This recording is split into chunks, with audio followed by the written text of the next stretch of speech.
Hello friends, welcome back to my channel Govita designers. ಹೇಗಿದ್ದೀರಾ ಎಲ್ಲರೂ? ಚೆನ್ನಾಗಿದ್ದೀರಾ ಅಂತ ಅಂದ್ಕೊಳ್ತೀನಿ. ನನ್ನ ಚಾನಲಲ್ಲಿ ನಾನು ಫ್ರೀ ಆರಿ ಕ್ಲಾಸಸ್ ಕೊಡ್ತಾ ಇರ್ತೀನಿ. ಆಲ್ರೆಡಿ ತುಂಬ ಕ್ಲಾಸ್ ಕೊಟ್ಟಿದ್ದೀನಿ. ಅದನ್ನೆಲ್ಲ ಪ್ಲೇ ಲಿಸ್ಟ್ ಮಾಡಿ ಹಾಕಿರ್ತೀನಿ, ಹೋಗಿ ಚೆಕ್ ಮಾಡ್ಕೊಳ್ಳಿ. ಯಾರಿಗೆಲ್ಲ ಆಸಕ್ತಿ ಇದೆ ಕಲಿಬೋದು. ಅಷ್ಟೇ ಅಲ್ಲದೆ ನಾನು ಕ್ರೋಶ ಕುಚ್ಚು ಕ್ಲಾಸ್ ಕೂಡ ಫ್ರೀಯಾಗಿ ಹೇಳ್ಕೊಡ್ತಾ ಇದ್ದೀನಿ. ಅದು ಕೂಡ ಒಂದು 8ರಿಂದ 9 ಕ್ಲಾಸ್ಗಳಾಗಿದೆ. ಅದನ್ನು ಕೂಡ ಪ್ಲೇ ಲಿಸ್ಟ್ ಮಾಡಿ ಹಾಕಿದ್ದೀನಿ, ಹೋಗಿ ಚೆಕ್ ಮಾಡ್ಕೊಳ್ಳಿ. ಓಕೆನಾ? ಇವತ್ತು ನಾನು ನಿಮಗೆ ವೀಟ್ ಸ್ಟಿಚ್ ಹೇಗೆ ಹಾಕೋದು ಅಂತ ಹೇಳ್ಕೊಡ್ತಾ ಇದ್ದೀನಿ.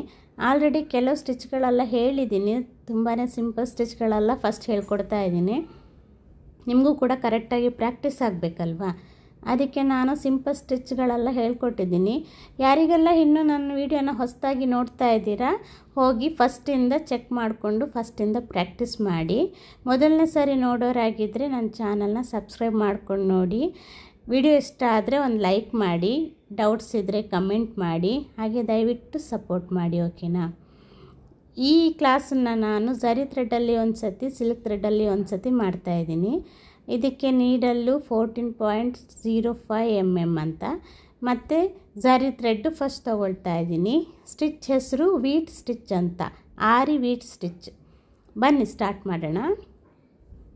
ನೋಡಿ, ನಾನು ಇದಕ್ಕೆ ಫಸ್ಟು ಝರಿ ಥ್ರೆಡ್ಡಲ್ಲಿ ಹಾಕೋದು ತೋರಿಸ್ಕೊಡ್ತೀನಿ. ನಾರ್ಮಲಾಗಿ ಹಾಕೋ ಹಾಗೆ ಈ ಥರ ಒಂದು ಚೈನ್ ತೊಗೊಂಡು ಅದನ್ನು ಹಿಂದ್ಗಡೆ ಬ್ಯಾಕ್ ಸ್ಟಿಚ್ ಮಾಡ್ಕೊಳ್ಳಿ, ಒಂದು ಲಾಕ್ ಸ್ಟಿಚ್ ಮಾಡ್ಕೊಳ್ಳಿ. ಆಮೇಲೆ ಎಷ್ಟು ಉದ್ದಕ್ಕೆ ಬೇಕು ಅಷ್ಟು ಉದ್ದಕ್ಕೆ ಒಂದು ಚೈನ್ ಹಾಕ್ಕೊಳ್ಳಿ. ಆಮೇಲೆ ಲೆಫ್ಟಿಗೆ ಕೂಡ ಎಷ್ಟು ಉದ್ದ ಬೇಕು ಅಷ್ಟು ಉದ್ದಕ್ಕೆ ಒಂದು ಚೈನ್ ಹಾಕಿ, ಅದನ್ನು ಹಾಗೆ ರಿಟರ್ನ್ ಎಳ್ಕೊಂಡು ಮೊದಲು ಹಾಕಿರೋ ಚೈನ್ನ ಒಳಗಡೆಯಿಂದ ಲಾಕ್ ಸ್ಟಿಚ್ ಹಾಕಿ. ಇದಕ್ಕೆ ಎದುರುಗಡೆ ಲಾಕ್ ಸ್ಟಿಚ್ ಹಾಕಲಿಕ್ಕಿಲ್ಲ, ಬಟನ್ ಹೋಲ್ ಥರ ವಾಪಸ್ ಎಳಿಬೇಕು. ಈ ಥರ ನೋಡಿ, ಈ ಥರ ಎಳೆದ್ಬಿಟ್ಟು ಅದಕ್ಕೆ ಪುನಃ ವಾಪಸ್ ತಂದು ಅಲ್ಲಿ ಲಾಕ್ ಸ್ಟಿಚ್ ಹಾಕಿ. ಹಾಗೆ ಕೆಳಗೆಳೆದು ಮೊದಲು ಎಷ್ಟು ಉದ್ದಕ್ಕೆ ಚೈನ್ ಹಾಕಿದ್ರಿ ಅಷ್ಟೇ ಡಿಸ್ಟೆನ್ಸಿಗೆ ಇನ್ನೊಂದು ಚೈನ್ ಹಾಕಿ. ಮತ್ತು ಮೇಲ್ಗಡೆ ಲೆಫ್ಟಲ್ಲಿ ಎಷ್ಟು ಉದ್ದಕ್ಕೆ ಚೈನ್ ಹಾಕಿದ್ರಿ ಅದೇ ಡಿಸ್ಟೆನ್ಸ್ ಮೇಂಟೈನ್ ಮಾಡಿಕೊಂಡು ಚೈನ್ ಹಾಕ್ಕೊಂಡು ಬರಬೇಕು ನೀವು. ಓಕೆ ನೋಡಿ, ಈ ಥರ ಬ್ಯಾಕ್ ಎಳ್ಕೊಳ್ಳಿ. ಬ್ಯಾಕ್ ಎಳ್ಕೊಂಡು ಅಲ್ಲಿ ಲಾಕ್ ಸ್ಟಿಚ್ ಹಾಕಿ ಪುನಃ ರೈಟ್ ಸೈಡಿಗೆ ಒಂದು ಸ್ಟಿಚ್ ಹಾಕಿ. ಲಾಕ್ ಸ್ಟಿಚ್ ಹಾಕಬೇಡಿ, ಅಲ್ಲಿಂದ ಹಾಗೆ ರಿಟರ್ನ್ ಎಳ್ಕೊಂಡು ಅಲ್ಲಿ ಗಂಟು ಬೀಳುತ್ತೆ ನೋಡಿ, ಹಾಗೆ ಗಂಟು ಬೀಳಬೇಕು. ಆಮೇಲೆ ಅಲ್ಲಿ ಲಾಕ್ ಸ್ಟಿಚ್ ಮಾಡಿ ಹಾಗೆ ನಿಧಾನವಾಗಿ ಕೆಳಗೆ ಎಳ್ಕೊಂಡು ಬನ್ನಿ. ಮತ್ತು ನೀವು ಚೈನ್ಗಳನ್ನ ಒಂದೇ ಡಿಸ್ಟೆನ್ಸಲ್ಲಿ ಮೇಂಟೈನ್ ಮಾಡಿ, ಅಂದರೆ ಒಂದೇ ಹೈಟ್ ಇರಬೇಕು. ಆ ಕಡೆ ಈ ಕಡೆ ವೀಟ್ ಸ್ಟಿಚ್ ಇದೆಯಲ್ಲ, ಆ ಕಡೆ ಈ ಕಡೆ ಲೆಫ್ಟ್ ರೈಟ್ ಸ್ಟಿಚ್ಗಳಿದೆಯಲ್ಲ, ಅದು ಕೂಡ ಒಂದೇ ಹೈಟಲ್ಲಿ ಮೇಂಟೈನ್ ಮಾಡ್ಕೊಂಡು ಬನ್ನಿ. ಓಕೆನಾ? ಇದೇ ಥರ ಎಂಡ್ವರೆಗೂ ಹಾಕ್ಕೊಂಡೋಗಿ. ನೋಡಿ, ಇದೇ ಥರ. ಗೊತ್ತಾಗಿಲ್ಲ ಅಂದರೆ ಸ್ವಲ್ಪ ರಿಪೀಟ್ ಮಾಡ್ಕೊಂಡು ನೋಡಿ. ನಾನು ಆದಷ್ಟು ಝೂಮ್ ಮಾಡಿ ತೋರಿಸ್ತಾ ಇದ್ದೀನಿ. ಓಕೆನಾ? ನೀವು ಯಾವಾಗಲೂ ಮೊದಲನೇ ಸರಿ ಪ್ರಾಕ್ಟೀಸ್ ಮಾಡುವಾಗ ಝರಿ ಥ್ರೆಡ್ಡಲ್ಲಿ ಫಸ್ಟು ಒಂದು ಸತಿ ಪ್ರಾಕ್ಟೀಸ್ ಮಾಡಿಕೊಂಡು ಆಮೇಲೆ ನೀವು ಸಿಲ್ಕ್ ಥ್ರೆಡ್ಡನ್ನು ಯೂಸ್ ಮಾಡಿ. ಸಿಲ್ಕ್ ಥ್ರೆಡ್ಡಲ್ಲಿ 2ನೇ ಸತಿ ಪ್ರಾಕ್ಟೀಸ್ ಮಾಡಿ. 2 ಥ್ರೆಡ್ಡಲ್ಲಿ ಪ್ರಾಕ್ಟೀಸ್ ಮಾಡೋದು ತುಂಬಾ ಇಂಪಾರ್ಟೆಂಟ್ ಆಗುತ್ತೆ. ನಾನು ಆದಷ್ಟು ಬೇಗ ಹೇಳ್ಕೊಡ್ತಾ ಇದ್ದೀನಿ. ನೀವು ಕೂಡ ಬೇಗ ಆರಿ ಕ್ಲಾಸನ್ನು ಕಲಿಬೇಕಲ್ವಾ? ಹಾಗೆ ಕಲಿತಾ ಇದ್ದವರು ನನಗೊಂದು ಕಮೆಂಟ್ಸ್ ಮಾಡಿ, ಏನಾದರೂ ಡೌಟ್ಸ್ ಇದ್ದರೆ ಕ್ಲಿಯರ್ ಮಾಡೋಣ, ಒಂದು ಕಮೆಂಟ್ಸ್ ಮಾಡಿ. ಓಕೆನಾ? ಹಾಗೆ ಲೈಕ್ ಮಾಡೋದನ್ನು ಮಾತ್ರ ಖಂಡಿತ ಮರಿಬೇಡಿ. ನನ್ನ ಚಾನಲ್ಲು ಆಲ್ರೆಡಿ ಕೆಲವು ಹಾಕಿದ್ದೀನಿ ನಾನು ವೀಡಿಯೋಸು, ನೋಡದೇ ಇದ್ದರೆ ಹೋಗಿ ಚೆಕ್ ಮಾಡಿ, ಫಸ್ಟಿಂದನೇ ಕಲೀರಿ. ಎಣ್ಣೊಟ್ಟು ಕೂಡ ಹೇಳ್ಕೊಟ್ಟಿದ್ದೀನಿ ಹೇಗೆ ಹಾಕೋದಂತ. ನೋಡಿ, ಇದೇ ಥರನೇ ಝರಿ ಥ್ರೆಡ್ಡಲ್ಲಿ ಫುಲ್ ಸ್ಟಿಚ್ಚನ್ನು ನಾನಿದು ಫಾಸ್ಟಾಗಿ ತೋರಿಸ್ತಾ ಇದ್ದೀನಿ. ಫಸ್ಟ್ ಸ್ಲೋ ಆಗಿ ತೋರಿಸ್ದೆ. ತುಂಬಾ ಸಿಂಪಲ್ ಆಗಿದೆ ಅಲ್ವಾ ಇದು ಸ್ಟಿಚ್ಚು? ತುಂಬ ಕಷ್ಟ ಏನಿಲ್ಲ ನಿಮಗೆ. ಈ ಸ್ಟಿಚ್ಚು ತುಂಬಾ ಸಿಂಪಲ್ ಆಗಿದೆ. ಇದು ಚೈನ್ ಸ್ಟಿಚ್ಚಲ್ಲೇ ಬಗೆಯಾದ ಥರದ ಸ್ಟಿಚ್ಗಳು ಬರ್ತವೆ. ಇದಕ್ಕೆ ವೀಟ್ ಸ್ಟಿಚ್ ಅಂತ ಹೇಳ್ತಾರೆ. ಲಾಸ್ಟ್ ಟೈಮ್ಗೆ ಲೂಪ್ ಸ್ಟಿಚ್ ಹೇಳ್ಕೊಟ್ಟಿದ್ದೆ ಅಲ್ವಾ? ಮನೆಯಲ್ಲಿ ಪ್ರಾಕ್ಟೀಸ್ ಮಾಡಬೇಕು. ಓಕೆನಾ? 1-2 ಅವರ್ ಆದರೂ ಪ್ರಾಕ್ಟೀಸ್ ಮಾಡಬೇಕು. 2 ಅವರ್ ಆದರೂ ಪ್ರಾಕ್ಟೀಸ್ ಮಾಡಿದರೆ ನಿಮಗೆ ಬೇಗ ಕೈಯೆಲ್ಲ ಕುತ್ಕೊಳ್ಳುತ್ತೆ.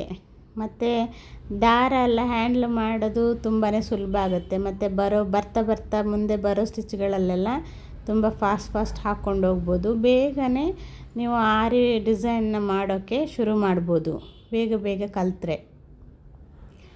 ಓಕೆ, ಆದಷ್ಟು ಫಾಸ್ಟ್ ಹೇಳ್ಕೊಡ್ತಾ ಇದ್ದೀನಿ. ನೀವು ಕೂಡ ಸಿಂಪಲ್ ಸ್ಟಿಚಸ್ಗಳನ್ನೆಲ್ಲ ಜಾಸ್ತಿ ರಿಸ್ಕ್ ತೊಗೊಳ್ಬೇಕಂತೇನಿಲ್ಲ, ಪಟ ಪಟ ಕಲ್ತ್ಬಿಡ್ಬೋದಲ್ವಾ. ಅದಕ್ಕೆ ನಿಮಗೆ ಫಸ್ಟ್ ಕೈ ಕೂರೋ ತನಕ ಸಿಂಪಲ್ ಸ್ಟಿಚ್ಗಳನ್ನ ಹೇಳ್ಕೊಡ್ತೀನಿ, ಓಕೆನಾ. ನೋಡಿ, ಝರಿ ಥ್ರೆಡ್ಡಲ್ಲಿ ಹಾಕಿದೆ. ಈಗ ಸಿಲ್ಕ್ ಥ್ರೆಡ್ಡು 2 ಎಳೆ ದಾರ ತೊಗೊಳ್ಳಿ, ಸೇಮ್ ಕಲರು ಮತ್ತು ಸೇಮ್ ನೀಡಲ್ಲು. ಯಾವಾಗಲೂ ಚೈನ್ ತೊಗೊಂಡ ತಕ್ಷಣ ಅಲ್ಲಿ ಪಕ್ಕದಲ್ಲಿ ಒಂದು ಲಾಕ್ ಸ್ಟಿಚ್ ಹಾಕ್ಕೊಳ್ಳಿ ಆಯಿತಾ. ಪ್ರತಿ ಸತಿನೂ ಹಾಕ್ಕೋಬೇಕು ನೀವು, ಯಾಕೆಂದರೆ ಹೇಳೋಕ್ಕಾಗಲ್ಲ, ಅಡಿಗಡೆ ನಾಟು ಬಿಚ್ಕೊಂಬಿಟ್ಟು ಮೇಲ್ಗಡೆಯಿಂದ ಹೋಲ್ ಓಪನ್ ಆಗಿ ಬಂದುಬಿಟ್ರೆ. ನೋಡಿ, ನಾವು ಝರಿ ಥ್ರೆಡಲ್ಲಿ ಹೇಳ್ಕೊಟ್ಟ ಹಾಗೆ ಒಂದು ಚೈನ್ ಹಾಕಿಬಿಟ್ಟು ಲೆಫ್ಟಿಗೆ ಒಂದು ಚೈನ್ ಹಾಕಿ ವಾಪಸ್ ಎಳ್ಕೊಬೇಕು, ಹಾಗೆ ರೈಟಿಗೆ ಒಂದು ಚೈನ್ ಹಾಕಿ ವಾಪಸ್ ಎಳ್ಕೊಂಡು ಮತ್ತೆ ಮೊದಲು ಹಾಕಿರೋ ಚೈನ್ನ ಮಿಡ್ಲಿಂದ ಲಾಕ್ ಸ್ಟಿಚ್ ಹಾಕಿ ಕೆಳಗೆ ಎಳ್ಕೊಳ್ಳಿ. ನೋಡಿ, ನನಗೆ ಝರಿ ಥ್ರೆಡ್ಗಿಂತ ಇದರಲ್ಲೇ ಸ್ವಲ್ಪ ಈಸಿ ಅನಿಸುತ್ತೆ, ಚೆನ್ನಾಗಿ ಎಳ್ಕೊಂಬರುತ್ತೆ. ಝರಿ ಥ್ರೆಡ್ಡು ಸ್ವಲ್ಪ ರಫ್ ಇದ್ದಂಗೆ ಇರುತ್ತೆ, ಇದರಷ್ಟು ಸ್ಮೂತ್ ಇರೋದಿಲ್ಲ ಅದು. ಆದರೂ ಸಿಲ್ಕ್ ಥ್ರೆಡ್ಡನ್ನು ತುಂಬ ಜಾಗ್ರತೆಯಲ್ಲಿ ಹ್ಯಾಂಡ್ಲ್ ಮಾಡಿ ಆಯಿತಾ. ಏಕೆಂದರೆ ಅದು ಸಿಲ್ಕ್ ಥ್ರೆಡ್ಡು ಒಂಚೂರು ಹೆಚ್ಚು ಕಮ್ಮಿ ಆದ್ರೂ ಹರಿದೋಗ್ಬಿಡುತ್ತೆ. ಆ ದಾರ ಎಲ್ಲ ಮೇಲ್ಗಡೆ ಚುಂಗ್ ಎಳ್ಕೊಂಡು ಬರುತ್ತಲ್ಲ, ಆ ಥರ ಎಲ್ಲ ಎಳ್ಕೊಂಬಂದ್ಬಿಡುತ್ತೆ, ಬೇಗ ಹರಿದೋಗ್ಬಿಡುತ್ತೆ. ಮತ್ತು ಡಿಸೈನು ವಾಪಸ್ಸು 2-3 ಸತಿ ಬಿಚ್ಚಿ ಲಾಕ್ ಮಾಡಿ ಏನೇನೋ ಮಾಡಬೇಕದು. ಅದೆಲ್ಲ ಟಿಪ್ಸ್ಗಳು ನಾನು ಕೊಡ್ತೀನಿ, ಒಂದು ಸ್ವಲ್ಪ ಕ್ಲಾಸ್ಗಳೆಲ್ಲ ಮುಗೀಲಿ ನಿಮಗೆ, ಆಮೇಲೆ ನಾನು ಸಿಲ್ಕ್ ಥ್ರೆಡ್ ಹ್ಯಾಂಡ್ಲ್ ಮಾಡೋದ್ರ ಟಿಪ್ಸ್ ಎಲ್ಲ ಹೇಳ್ಕೊಡ್ತೀನಿ ನಿಮಗೆ, ಓಕೆನಾ. ನೋಡಿ, ಇದೇ ಥರ ಫುಲ್ ಲೈನ್ ಹಾಕ್ಕೊಂಡು ಬನ್ನಿ.